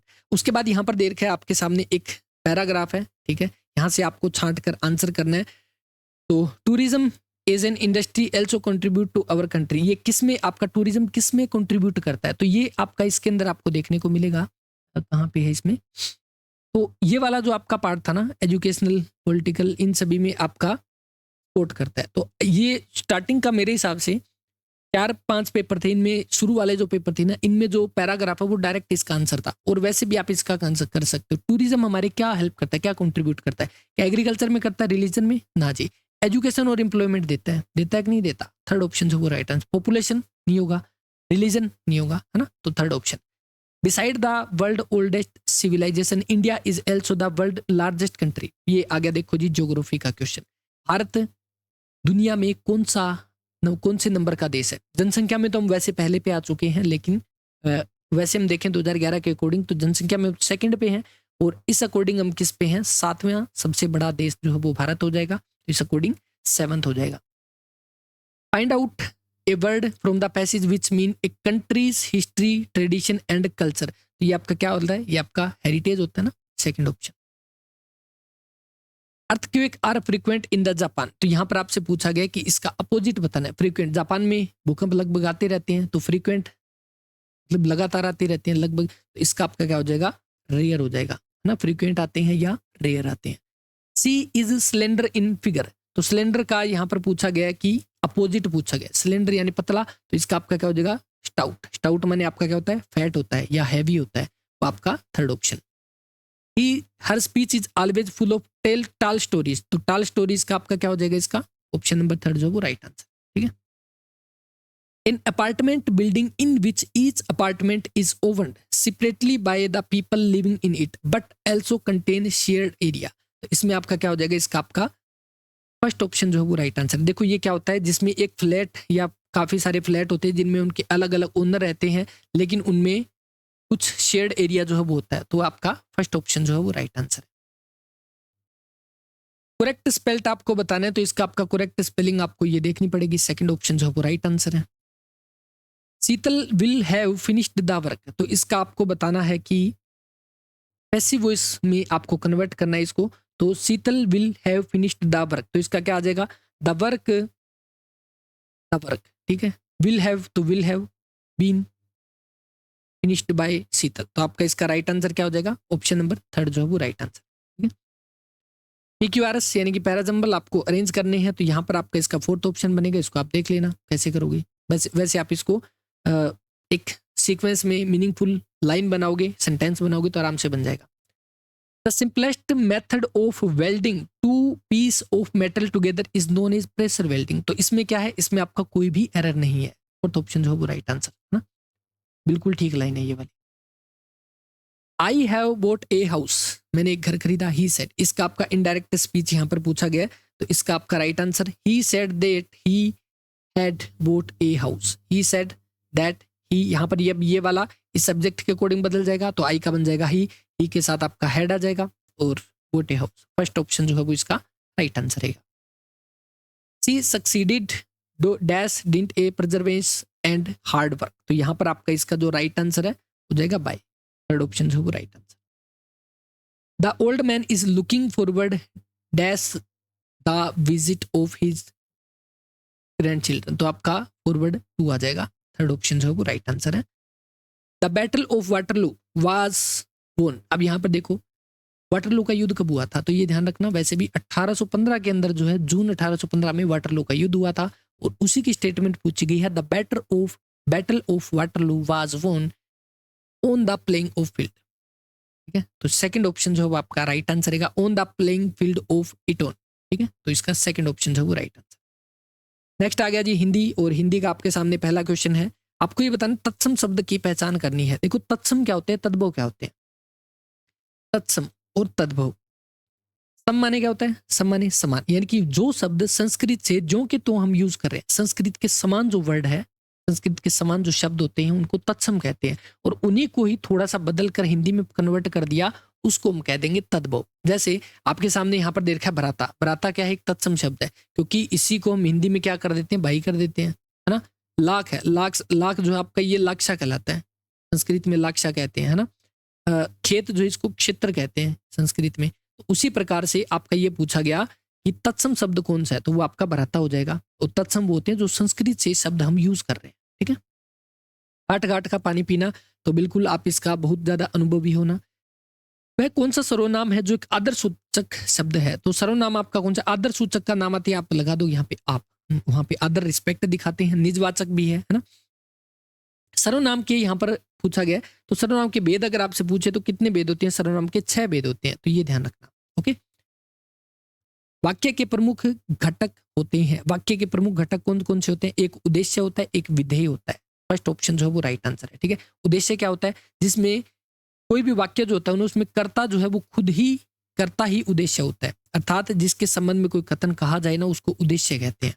जिसके बारे में कथन कहा जाए उसको उद्देश्य कहते हैं। कोई काम के बारे में हम कह रहे हैं, जैसे राम घर जाता है, तो जिसके बारे में बात कर रहे हैं राम क्या है, एक उद्देश्य है। और जो क्रिया के संबंध में आपका कहा जाए वो आपका क्या कहलाता है, विधेय कहलाता है। जैसे राम घर जाता है, ठीक है, जिसके बारे में कहा जाए वो क्या है, विधेय, उद्देश्य, सॉरी, ठीक है, उद्देश्य, ठीक है। और जो क्रिया के बारे में, क्रिया जाता है कहाँ, घर, तो ये वाला आपका विधेय हो जाएगा। तो वाक्य के प्रमुख घटक कौन से होते हैं, एक उद्देश्य होता है, एक विधेय होता है। फर्स्ट ऑप्शन जो है वो राइट आंसर। अम्र वृक्ष यहाँ पर पूछा गया, अम्र वृक्ष का उचित विग्रह होगा, तो इसका क्या हो जाएगा, इसका हो जाएगा आपका आम का वृक्ष। ऑप्शन नंबर फर्स्ट, अम्र वृक्ष आम का वृक्ष हो जाएगा। और ये किसका उदाहरण है, संबंध तत्पुरुष समास। समास भी आएंगे आगे, तो उसमें हम इसको देखेंगे। जो व्यक्ति जन्म न ले उसको क्या कहते हैं, उसको अजन्मा ही कहेंगे, है ना। जो मरे ना उसको अमर कहते हैं, जो बूढ़ा ना उसको अजर कहते हैं, जो कभी खत्म ना हो उसको अनश्वर कहते हैं। तट शब्द के लिए उचित पर्यायवाची आपसे पूछा गया। तट क्या होता है, तट किनारा होता है ना। तटीनी क्या होता है, तटीनी आपका कहते हैं नदी को, दरिया सरिता जो है वो तटीनी कहते हैं। और तटीनी पे ही आपका क्या होता है, तट होता है, किनारा होता है, ठीक है। मरीची आपका कहता है किरण या ज्योति को मरीची कहते हैं। निम्न शब्दों में शुद्ध शब्द का चयन करना है, तो आपका क्या हो जाएगा, प्रामाणिक। प्रामाणिक सेकंड ऑप्शन जो है वो राइट आंसर। निम्न में से किस शब्द में उपसर्ग का उपयुक्त सबसे उपयुक्त प्रयोग किया गया। अच्छा, उपसर्ग के बारे में यहाँ पे पूछा गया। तो उपसर्ग हमारे कौन से होते हैं, जो शब्द के शुरू में लगे, शब्द के शुरू में लगे वो उपसर्ग होते हैं। और प्रत्यय हमारे कौन से होते हैं, जो अंत में लगते हैं वो प्रत्यय होते हैं। शुरू में देखो यहाँ पर क्या है, सरताज, तो एक ही दिख रहा है ना। उपसर्ग शब्द के शुरू में लगते हैं, जैसे सर पे ताज ना, शुरू में लग गया सर ताज, तो आपका क्या होगा, फर्स्ट ऑप्शन। विहग विहग फिर चहक उठे, ये पुंज। वाक्य में विहग और पुंज की आवृत्ति के कारण कौन सा अलंकार जो है यहाँ पर लगा है, तो वो आपका विप्सा अलंकार हो जाएगा, थर्ड ऑप्शन।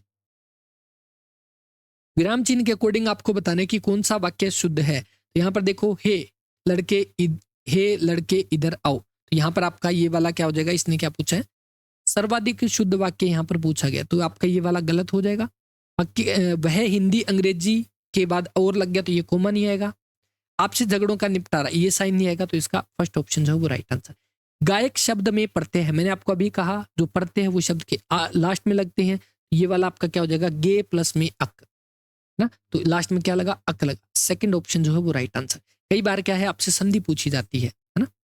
संधि में बात करते हैं, स्वर संधि है, व्यंजन है, या विसर्ग संधि है। ओके, इस स्वर के भी आगे 5 भाग होते हैं स्वर संधि के। इसमें एक संधि आती है जी, अयादी संधि, ठीक है। ये आपका उदाहरण पूछे किसका है, गे प्लस में अक, उदाहरण किसका है, अयादी संधि का उदाहरण है। और गायक में प्रत्यय यूज हुआ है अक।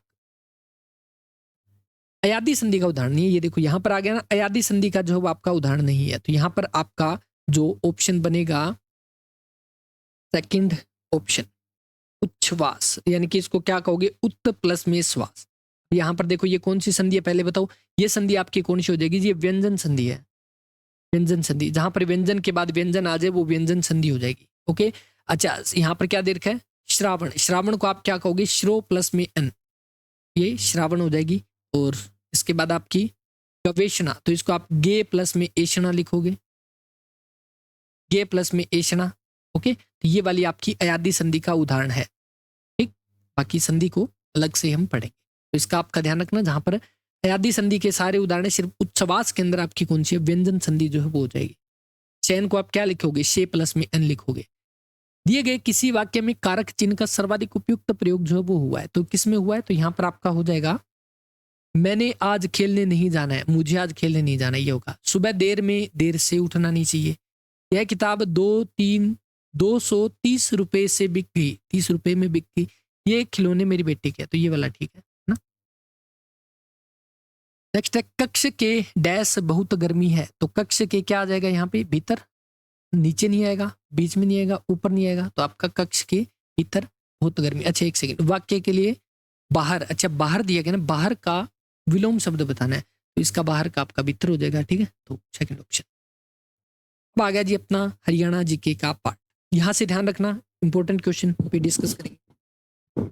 2010 में किस भाषा को हरियाणा की दूसरी राजभाषा का दर्जा दिया गया? जब भूपेंद्र सिंह हुड्डा की सरकार थी, हम उससे पहले बात करते हैं 1970 के अंदर, 1970 का जब समय था, चौधरी बंसीलाल जब अपने मुख्यमंत्री बने थे, उस समय पे जो सेकंड लैंग्वेज जो बनाई गई थी ना, वो तमिल बनाई गई थी। एग्जाम में पूछा भी गया है, हरियाणा की चौधरी बंसीलाल के द्वारा दूसरी राजभाषा कौन सी बनाई गई, तो वो तमिल बनाएगी। बाद में 1999 से लेकर 2005 तक का जो टाइम था, जब चौटाला सरकार थी, उस समय पे इस तमिल भाषा को हटा दिया गया। और उसके बाद जो अगली सरकार आई 2005 से 2009-10 के आसपास, भूपेंद्र सिंह हुड्डा की, उस समय पे पंजाबी को जो है दूसरी भाषा का दर्जा दे दिया गया, और ये दिया गया 28 जनवरी 2010 को। भूपेंद्र सिंह हुड्डा के द्वारा पंजाबी को दूसरी राजभाषा का दर्जा दे दिया गया। तो बिल्कुल आपका थर्ड ऑप्शन जो है वो राइट आंसर हो जाएगा।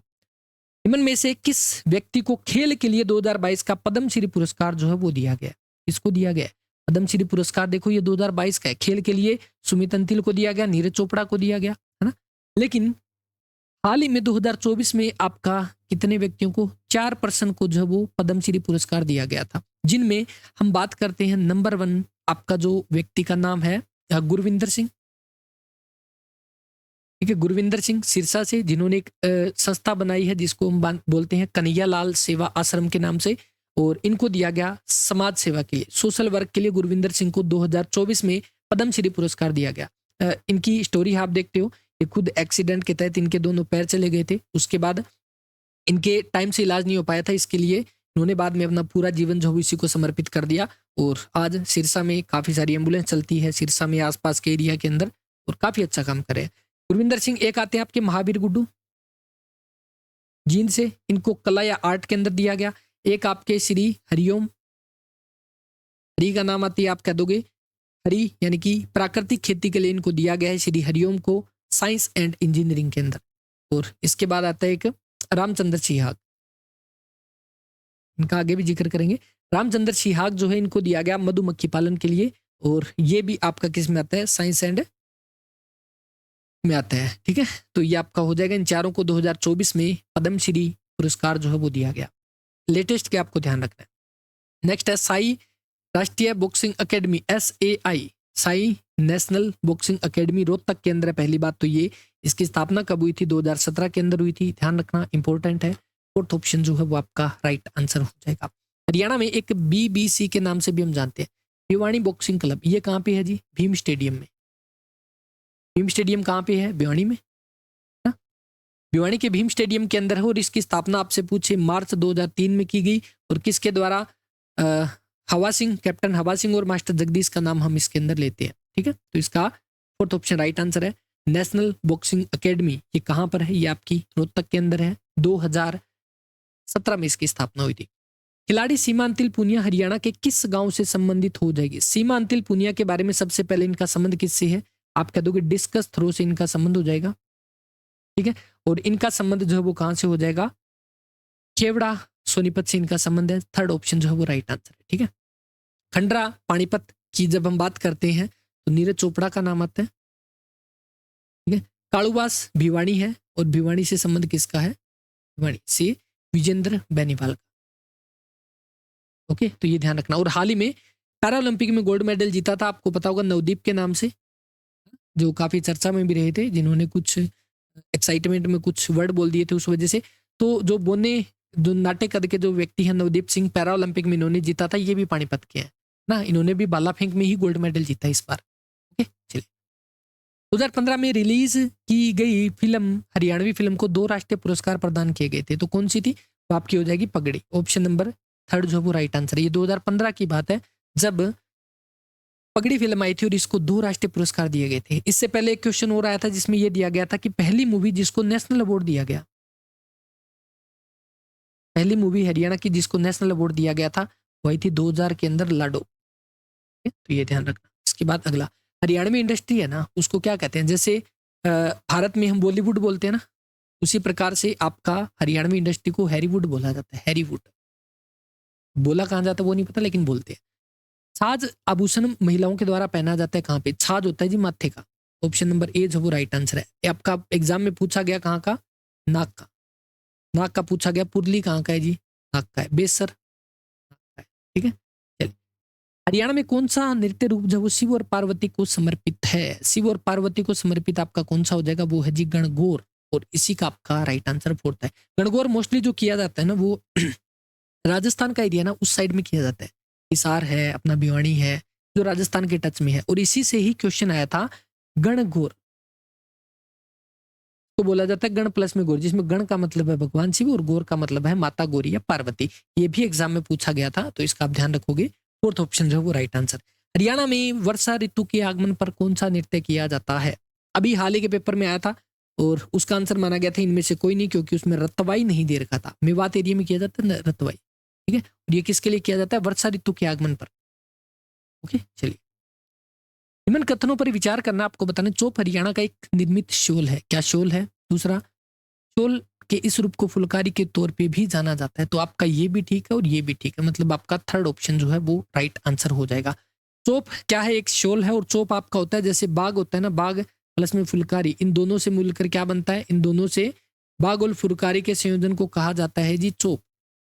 ठीक है, और चोप जो होता है वो किसके द्वारा, दूल्हे की दादी के द्वारा दुल्हन को दिया जाता है। ग्रैंड मदर के द्वारा जो दुल्हन को, जो नई नवेली दुल्हन आती है ना, उसको दिया जाता है एक शोल, उसी को क्या कहते हैं, उसी को चोप कहा जाता है। ओके, तो इसका थर्ड ऑप्शन राइट आंसर। 1770 में नजीबुद्दौला की मृत्यु के बाद उसका राज सिंहासन किसने संभाला। नजीबुद्दौला के बारे में आपको पता होगा, हम पढ़ते हैं 25 दिसंबर 1763, राजा सूरजमल, जाटों के प्लेटो राजा सूरजमल। ठीक है, अफलातून के तौर पे जाने वाले राजा सूरजमल की हत्या की गई थी धोखे से, किसके द्वारा की गई, नजीबुद्दौला के द्वारा। नंबर 1, किस नदी के किनारे की गई, तो हिंडन नदी के किनारे की गई। ये क्वेश्चन जो है वो फेवरेट था 2021 के आसपास। और पेपर में ये मैंने आपको बताया, एक में ये पूछा गया हत्या किसने की, एक में ये पूछा गया किस नदी के किनारे की गई, एक में ये पूछा कब की गई, 1763 में की गई। तो ऐसे ऐसे 2-3 बार क्वेश्चन आया था। 1763 में हत्या कर देगी राजा सूरजमल की नजीबुद्दौला के द्वारा। उसके बाद नजीबुद्दौला खुद मर जाता है हिसार के अंदर 1770 में। और इसके बाद जो है इसका उत्तराधिकारी जो आया था वो कौन था, वो था सबित खान। सेकंड ऑप्शन जो वो आपका राइट आंसर हो जाएगा। हरियाणा की प्रसिद्ध बड़खल झील का निर्माण कब करवाया गया, तो बड़खल झील जो है जहां पर बसंत ऋतु पर फ्लावर शो का आयोजन किया जाता है। ठीक है, यहाँ पर एक मूवी की शूटिंग भी हुई थी, शायद दा ट्रेन के नाम से एक पुरानी मूवी है, उसकी शूटिंग भी हुई थी। तो इसका आपका राइट आंसर सेकंड ऑप्शन है, वर्ष 1947 के अंदर। यहाँ पर आपका एक पर्यटन संकुल बनाया गया, पर्यटन संकुल। ठीक है, वो कब बनाया गया, 1972 के अंदर। ये एग्जाम में क्वेश्चन आया था जी, सीधा का सीधा। पर्यटन संकुल कब बनाया गया, 1947 में बड़खल झील का निर्माण किया गया और फरीदाबाद के अंदर आपकी स्थित है, ये आप ध्यान रखना। आपको बताना है पुराने नाम आपको मैच करने हैं कि कौन सा किसके साथ मैच होगा। देखो यहाँ पर आपका कन्नौड़ जो वो आपको पता है महेंद्रगढ़ को बोलते हैं, है ना। कन्नौड़ का किला भी महेंद्रगढ़ के अंदर है। और महेंद्रगढ़ का पुराना नाम आपका कन्नौड़ होता था, क्योंकि यहाँ पर कन्नौड़िया ब्राह्मण रहते थे। ठीक है, कपिस्थल स्थल को बोलते हैं। ठीक है, पांडुप्रस्थ पानीपत को, ये पहले भी आया है आपको पता होगा। और सिरिस्क आपका सिरसा, सिरिस्का के तौर पे भी जाना जाता है। और राजा सारस के तौर पे भी इसको सिरिस्का कहते हैं, है ना। सरस्वती नगरी, वन नगरी और संत नगरी के तौर पे हम सिरसा को जानते हैं। बाबा लदाना तीर्थ जो है ये आपका कहाँ स्थित है, तो बाबा लदाना तीर्थ जो है ना ये आपका कहाँ पे है, कैथल में है। तो ऑप्शन राइट आंसर। और यहाँ पर एक इंपॉर्टेंट क्वेश्चन जो आपको ये ध्यान रखना है कि बाबा लदाना तीर्थ है ना, यहाँ पर एक मेले का आयोजन होता है और वो मेला है जी देहाती मेला। और आईटी इंस्ट्रक्टर के पेपर में क्वेश्चन आया था, देहाती मेला कितने दिन के लिए लगाया जाता है, 1 दिन के लिए, 7 दिन के लिए, 15 दिन के लिए या 30 दिन के लिए। देहाती मेला जो वो 7 दिन के लिए आपका लगाया जाता है, ये ध्यान रखना। कैथल में आयोजन होता है बाबा लदाना तीर्थ के पास। फोर्थ ऑप्शन जो है वो राइट आंसर हो जाएगा। फल्गु भी पेपर में आया, आपको पता है फल्गु कैथल में ही है, परल गांव के अंदर। हरियाणा पंचायती राज 1994 के अध्याय 10 के अनुसार निम्न में से कौन सा पंचायत समिति के अनुसार नियुक्ति नहीं की जाती? तो पंचायत समिति की बात है, देखो न्याय समिति हो जाएगी, ये हो जाएगी स्वास्थ्य कल्याण समिति नहीं होगी। थर्ड ऑप्शन जो है वो राइट आंसर है। और ये क्वेश्चन आपका ग्राम सचिव के पेपर से उठाया गया था, ठीक है। ग्राम सचिव का जो पेपर हुआ था ना, कैंसिल हुआ, वहां से क्वेश्चन उठाया। हरियाणा में पहली बार स्थायी लोक अदालत की स्थापना जो है वो आपकी कब हुई? तो ये कब हुई? तो इसका आपका राइट आंसर है जी 7 अगस्त 1998 को। थर्ड ऑप्शन जो है वो आपका राइट आंसर है। और है कहाँ पे? चंडीगढ़ में सेक्टर 17 में इसकी स्थापना की गई, पहली स्थायी लोक अदालत 7 अगस्त 1998। हरियाणा में सर्वाधिक वर्षा जो है वो कहाँ पे होती है? तो सर्वाधिक वर्षा आपको पता होगी अंबाला में होती है ना। और एवरेज रेनफॉल की बात हो रही है, एवरेज रेनफॉल वैसे भी अंबाला में सबसे ज्यादा होती है, लेकिन एक पर्टिकुलर जगह की नाम आती है, तो हम छछरौली का नाम लेते हैं, है ना। छछरौली को क्या कहते हैं? हरियाणा का चेरापूंजी कहा जाता है। और चेरापूंजी भारत में वो जगह है जहाँ पे सबसे ज्यादा बारिश होती है, मेघालय में। तो छछरौली यमुनानगर में है, लेकिन ये ऑप्शन में नहीं है। तो अंबाला में सबसे ज्यादा एवरेज रेनफॉल, सर्वाधिक औसत वर्षा अंबाला में होती है। और सबसे कम अगर पूछे तो कम रेनफॉल एवरेज में, तो आपका एवरेज में सबसे कम सिरसा आ जाएगा।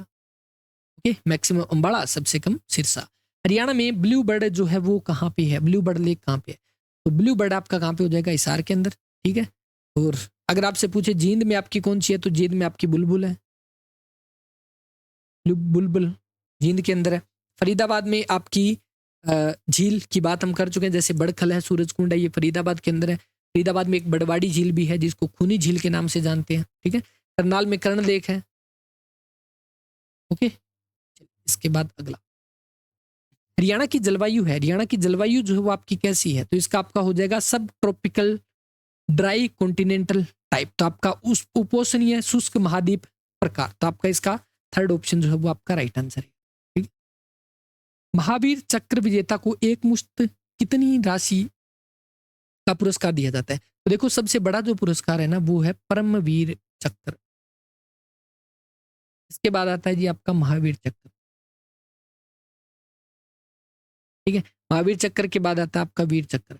ये वो है जो युद्ध सेवा के दौरान दिए जाते हैं। तो परमवीर चक्र सबसे बड़ा 2 करोड़, ये क्वेश्चन भी आपका पेपर में पूछा गया है। परमवीर चक्र में कितनी राशि दी जाती है? सबसे बड़ा पुरस्कार 2 करोड़ रुपए। महावीर में दिए जाते हैं 1 करोड़ और वीर चक्र में दिए जाते हैं जी 50 लाख। ये आपके वो पुरस्कार है जो युद्ध सेवा मेडल के तौर पे है, ठीक है। हरियाणा का राज्य पक्षी जो है वो कौन सा है? तो बिल्कुल आप अच्छे से जानते हो, इसको हम जानते हैं काला तितर के नाम से। फोर्थ ऑप्शन जो है वो राइट आंसर है, ब्लैक फ्रैंकोलिन बोलते हैं। और काला तितर की जन्मस्थली हमारी कौन सी है? अबूबशहर, सिरसा में, वाइल्ड लाइफ सेंचुरी, ठीक है, वन्य जीव अभ्यारण्य। नेक्स्ट आपका किस शहर को हरियाणा का दिल कहा जाता है? तो हरियाणा का दिल आप सभी जानते हैं, हार्ट ऑफ हरियाणा जींद है। सबसे ज्यादा 7 जिलों की सीमा जो वो जींद के साथ लगती है। और इसका एरिया 2702 वर्ग किलोमीटर है। हरियाणा का गठन हुआ, 7 जिले थे, उनमें एक जींद भी था। और जींद का एरिया 2702 ही उस टाइम पे था और आज भी 2702 ही है। ऐसा जिला जिसका आज तक कभी टुकड़े नहीं हुए, जींद जिला 2702 वर्ग किलोमीटर, ठीक है। यहीं पर आपका एक तालाब बना हुआ है जिसको हम बोलते हैं रानी तालाब। और इस रानी तालाब के अंदर एक मंदिर बना हुआ है जिसको आपका बोला जाता है भूतेश्वर मंदिर। ये भूतेश्वर मंदिर ये किसके द्वारा बनाया गया था? राजा रघुवीर सिंह के द्वारा बनाया गया था। और ये वो मंदिर है रानी तालाब या भूतेश्वर मंदिर जो किसकी तर्ज पे है? ये है अमृतसर के स्वर्ण मंदिर की तर्ज पर, है? जैसे एक सरोवर बना हुआ है उसके अंदर एक मंदिर बना हुआ है, उसी प्रकार से ये वाला बनाया गया, ठीक। तो ये आपका जींद के अंदर है। पांडु पिंडारा, हटकेश्वर धाम, ऐसे कुछ जगह जींद के अंदर ही आपकी हो जाएगी। वित्तीय बजट, बजट के बारे में अलग से आपका जब पेपर होगा उससे पहले आपको बजट की एक कंप्लीट डाटा मिलेगा, कितना परसेंटेज है लेटेस्ट का बजट का, तो वो आपका उसमें हम पढ़ने वाले हैं। आगे आ जाओ। विद्युत उपभोक्ताओं की कुल संख्या 2021-22 तक कितनी थी? तो इसके अकॉर्डिंग आपका जो राइट आंसर है ना वो आपका हो जाएगा ऑप्शन नंबर 4। लेकिन उसके बाद अभी लेटेस्ट का जो इकोनॉमिक सर्वे है ना 2023-24 का, 23-24 का, इसके अंदर जो डाटा दिया गया वो है 2022-23 का इकोनॉमिक सर्वे की बात कर रहा हूँ। इसमें हाल ही का जो इकोनॉमिक सर्वे आया था उसमें 2022-23 के आंकड़ों के अनुसार ये बताया गया कि हरियाणा में कुल बिजली उपभोक्ता कितना है? 76, 84, 87, 4। ये आपका लेटेस्ट का डाटा है, तो ये ध्यान रखोगे। और जैसे कि मैंने आपको बताया था मैक्सिमम जो क्वेश्चन आए हैं वो इकोनॉमिक सर्वे से बजट से या कोई पद्मश्री अवार्ड किसको दिया गया, वहां से ही क्वेश्चन पूछे गए थे इसमें, है ना। आर्थिक सर्वेक्षण के अकॉर्डिंग हरियाणा में कितने जिला स्तरीय कोषागार है, यानी कि पूछा गया डिस्ट्रिक्ट लेवल ट्रेजरी जो है वो आपकी कितनी है। यहाँ पर ट्रेजरी कितनी हो जाएगी, तो लेटेस्ट की ध्यान रखना, इसका तो आपका थर्ड ऑप्शन है। अभी हाल ही में जो डिस्ट्रिक्ट लेवल ट्रेजरी जो है वो कितनी है, वो हो जाएगी 24। और सब ट्रेजरी दूसरे पेपर में पूछा गया, आगे आएगा, तो सब ट्रेजरी आपकी कितनी है, 81। अभी हाल ही में ये लेटेस्ट का डाटा है, तो ये नोट करना है। हरियाणा में डिस्ट्रिक्ट लेवल ट्रेजरी कितनी है, 24 है, और सब ट्रेजरी कितनी है, 81 है। हमारा गांव जगमग गांव योजना के अंतर्गत जनवरी 2022 तक कितने गांव तक जोड़ा गया था, क्योंकि 2022 में पेपर था इसलिए आपका ये वाला क्वेश्चन पूछा गया, इसका ये वाला आंसर था। लेकिन अभी जो हाल ही में आपका इकोनॉमिक सर्वे आया था उसमें सितंबर 2023 तक जो बताया गया वो बताया गया 5792, ये दिया गया इकोनॉमिक सर्वे में, ठीक है। बाकी न्यूज़पेपर में एक डाटा आया था जिसके अकॉर्डिंग फरवरी 2024 तक आपका जो डाटा है वो कितना 5805 है। और अभी हाल ही में शायद मैंने कुछ दिन पहले एक रोडवेज बस पे देखा था, वहां पर दिया गया था 58 गांव तक जो है वो बिजली पहुंच चुकी है। स्कीम है म्हारा गांव जगमग गांव योजना। ये स्कीम 1 जुलाई 2015 को शुरू हुई, कुरुक्षेत्र के दयालपुर से शुरू की गई, ठीक है। उद्देश्य क्या था, गांव गांव तक 24 घंटे बिजली पहुंचाना, ठीक। हरियाणा में राष्ट्रीय मधुमक्खी पालन एवं शहद मिशन NBHM योजना की जो शुरुआत जो है वो आपकी कब हुई, तो ये हुई जी 2020 में, ठीक है। कहाँ से, कुरुक्षेत्र से। और शहद मंडी भी पूछे तब भी हम कुरुक्षेत्र आंसर करते हैं, ओके। मैंने आपको अभी थोड़ी देर पहले बताया था हरियाणा में हाल ही में रामचंद्र सिहाग 4 व्यक्तियों का नाम पड़ा था, तो रामचंद्र सिहाग को जो आपका दिया गया साइंस एंड इंजीनियरिंग के अंदर, ये दिया गया मधुमक्खी पालन के लिए, ठीक है। मधुमक्खी पालन के लिए इनको पद्मश्री पुरस्कार दिया गया रामचंद्र सिहाग को। और एक साइंस एंड इंजीनियरिंग के अंदर थे श्री हरिओम, जिनको प्राकृतिक खेती के लिए पुरस्कार दिया गया, ठीक है। तो ये था पहला पेपर। उम्मीद करता हूँ क्वेश्चन अच्छे से समझ आए होंगे। जो भी इंपॉर्टेंट पॉइंट आपको लगे और जो आपको लगे कि आपने ये चीजें पहली बार पढ़ी है वो बिल्कुल आप नोट कर सकते हो। मेन बात है अपने खुद के नोट्स बनाओगे वही काम आएंगे, मैंने आपको पहले भी बताया था।